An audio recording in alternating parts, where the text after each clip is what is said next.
एक गरीब लकड़हारा लकड़ियां काटकर अपने घर जा रहा था। रास्ते में उसे एक साधु बाबा मिले। सर्दियों के दिन थे। साधु बाबा ठंड से ठिठुर रहे थे। लकड़हारे ने कुछ लकड़ियां साधु बाबा के पास जला दी। उन्हें बहुत आराम मिला।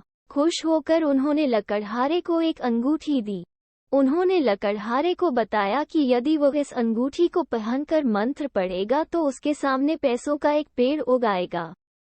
फिर वो जितने चाहे उतने पैसे तोड़ सकता है।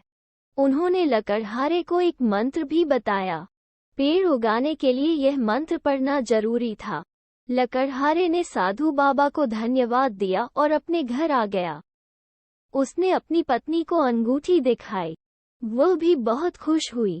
अब उन्हें जब भी पैसों की जरूरत होती थी, वे दोनों पैसों का पेड़ उगा लेते थे।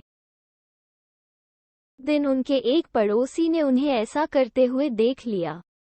उसे लालच आ गया। एक रात उसने वो अंगूठी चुरा ली। उसने अंगूठी को पहन लिया और पैसों का पेड़ उगने का इंतजार करने लगा। लेकिन कुछ नहीं हुआ। उसे पता ही नहीं था कि पेड़ उगाने के लिए मंत्र भी पढ़ना पड़ता है। उधर लकड़हारा परेशान था। उसने पूरे घर में अंगूठी ढूंढी, लेकिन उसे कहीं भी अंगूठी नहीं मिली। वो परेशान होकर साधु बाबा के पास पहुंचा। साधु बाबा ने अपनी शक्ति से चोर का पता लगा लिया। अंगूठी उस लालची पड़ोसी के ही पास थी।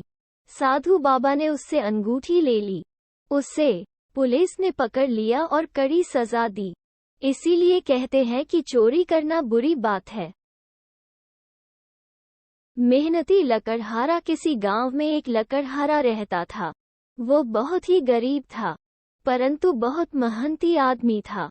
एक दिन जब वो पेड़ पर चढ़कर लकड़ी काट रहा था, तब उसने मन में सोचा कि रोज 10-20 रुपए की लकड़ी को बेचकर हमारा कुछ भी भला नहीं होता। रोज सुबह आकर मैं शाम तक लकड़ी काटूंगा और थोड़ी लकड़ी ले जाकर बाजार में बेच दूंगा।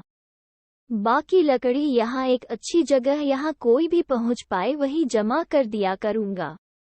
इस तरह लकड़ी जमा करते करते बहुत सी लकड़ियाँ जमा हो जाएंगी। तब मैं इन लकड़ियों को बाजार में ले जाकर बेच दूंगा। इस तरह से मैं एक धनी आदमी हो जाऊंगा। इस विचार से वो दूसरे दिन सुबह 4 बजे उठा और बिना कुछ खाए पिए ही जंगल की तरफ चल दिया। वहाँ बहुत ही अंधेरा था। कुछ भी दिखाई नहीं दे रहा था। तब लकड़हारे ने कहा, लीजिए रोटी खा लीजिए, मैं आज भूखा रह लूंगा। तब बाबा ने कहा, नहीं बेटा, आओ तुम भी मेरे साथ बैठकर खाओ, मैं अकेला नहीं खाऊंगा। लकड़हारे के बहुत कहने पर भी बाबा नहीं माने। तब बाद में लकड़हारे ने बाबा के साथ बैठकर खाना खाया। पास के तालाब में दोनों ने शीतल जल पिया। तब बाबा ने खुश होकर लकड़हारे से कहा, भगवान तुझे सुखी रखे। लकड़हारे ने कहा कि मैं बहुत गरीब लकड़हारा हूँ।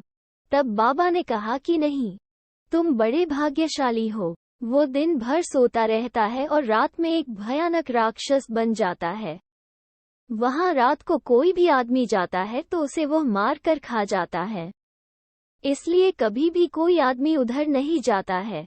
उसी पेड़ के नीचे एक तहखाना है जहाँ तुम्हारा भाग्य रखा है। वो राक्षस दिन में पेड़ की रखवाली करता है और शाम को राक्षस बनकर तहखाने में चला जाता है।